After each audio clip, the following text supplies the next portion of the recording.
अम्मा को सारी दास्तान सुना दी। अम्मा सर पकड़कर बैठ गई और कांपती आवाज में बोली, ये क्या हो रहा है हमारे साथ? लड़की ने कहा, अम्मा मैं खुद नहीं जानती, मैं तो बहुत परेशान हूं। मुझे लगता है कि हमें किसी पीर बाबा के पास जाना चाहिए। अम्मा ने हामी भरी और बोली, चलो हम दादा दरबार पर चलते हैं, वहां किसी मलंग से पूछ लेंगे कि आखिर तुम्हारे साथ क्या माजरा है।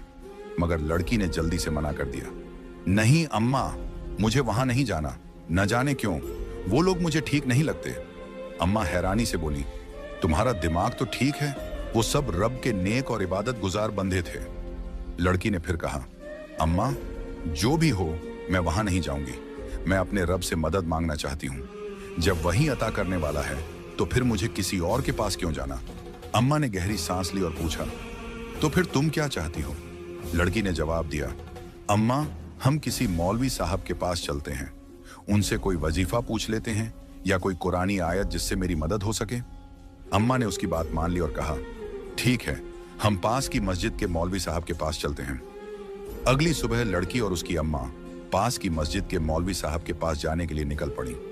उन्हें उम्मीद थी कि शायद अब इस परेशानी का कोई हल मिल जाएगा, लेकिन क्या वाकई उनकी परेशानी खत्म होने वाली थी?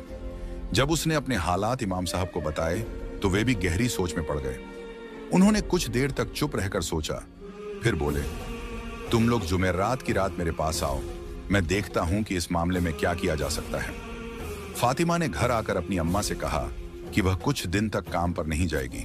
अम्मा ने हामी भर ली और कहा, कोई बात नहीं, हो सकता है कि ज्यादा काम की वजह से तेरा दिमाग थक गया हो, इसीलिए तुझे यह सब महसूस हो रहा हो।